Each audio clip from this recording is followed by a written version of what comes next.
If you're a data scientist trying to build web apps, chances are you're using the wrong framework. This is all wrong. And no, the answer isn't just use Streamlit and call it a day. My disappointment is immeasurable, and my day is ruined. Data scientists and engineers think about web apps differently, leading to bad advice and poor framework choices. So which one should you actually use? Let's break it down. No sugarcoating. Is this the real life? Is this just fantasy? Most data scientists don't actually want to build apps. Let's be real, you want to analyze data, create models, and maybe visualize results in a way your boss won't ignore. Great story. Compelling and rich. But then someone says, hey, can we make this an interactive tool?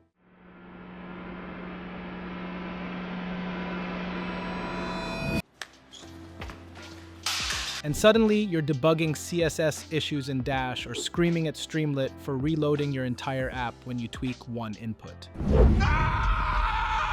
So let's set the record straight. If your goal is to make a quick, one-off tool, you don't need a real web framework. And if you're building a serious app, you probably shouldn't be doing it at all.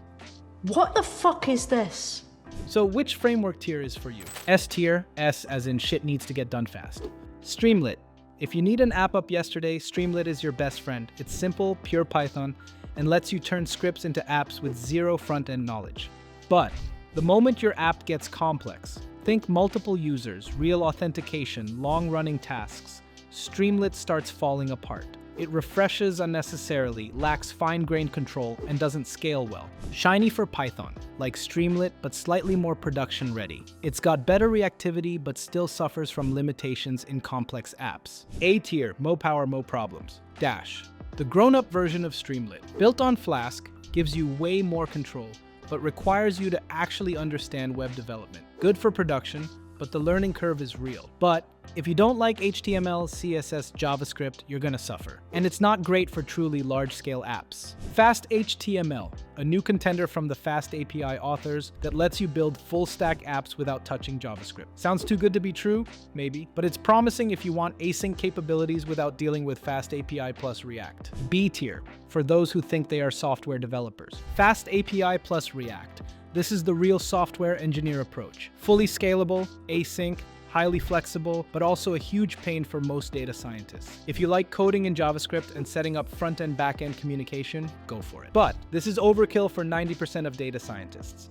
If your main job is ML or analytics, you'll spend more time debugging API calls than doing actual data science. Flask plus custom front-end. A lighter version of the above.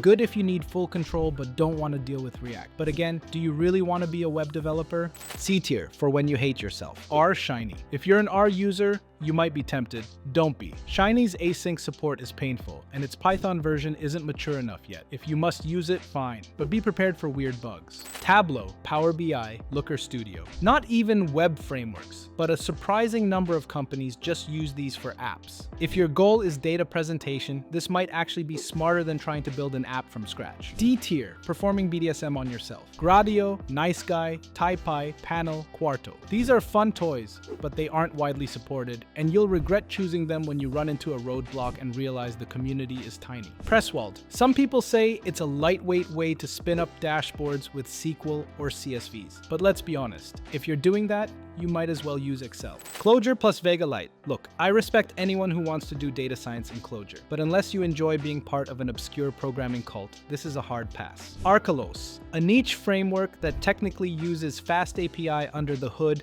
but adds a bunch of extra abstractions. If you like living on the bleeding edge and don't mind no Stack Overflow answers, go for it. All right, let's get really weird. These are the frameworks no one talks about. What the fuck is this? The dark horses, the underdogs, the tools you bring up in a meeting just to sound smarter than everyone else. That's what I do. I drink and I know things. Will they solve all your problems? Probably not. But if you love being that person who uses obscure tech just to flex, these might be for you. H2O Wave. Built by the same folks who made H2O AI, this is for hardcore ML nerds who want slick dashboards without becoming front-end developers. Think of it as Streamlit's eccentric cousin who actually knows machine learning. Pinecone, now Reflex. Marketed as the next-gen Dash, but in pure Python. Looks cool on paper, but let's be real. It's still figuring itself out. like a teenager going through an identity crisis. Vaden, a Java-based UI framework that somehow lets you build interfaces in Python. If you're cool with JVM weirdness and enjoy debugging stack traces that look like the Matrix, this might be your thing. Tornado, super fast, non-blocking, and great for real-time data streams. But ask yourself, do you really need that kind of speed, or are you just trying to impress someone? Svelte plus Python backend. React is bloated, Angular is overcomplicated, and Vue is fine. But if you want an actually fun front-end experience while keeping Python on the back end, Svelte is a criminally underrated choice. Will data scientists use it? Probably not. Should they? Maybe. If you've actually built something with one of these, drop a comment. I have so many questions. So, which framework should you use? Want something fast and simple? Streamlit or Shiny? Need more control but still want ease of use? Dash or FastHTML? Actually building a real production app? FastAPI plus React? Or let engineers handle it? Let's be clear, I'm literally the smartest programmer that has ever lived. Most data scientists should not be writing full-fledged web apps. Stop it.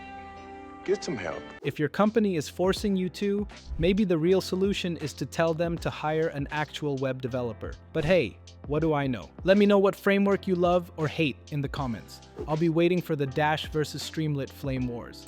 If you found this helpful, don't forget to like, subscribe, and hit the bell icon for more videos like this. Bye. See you when I see you. Goodbye.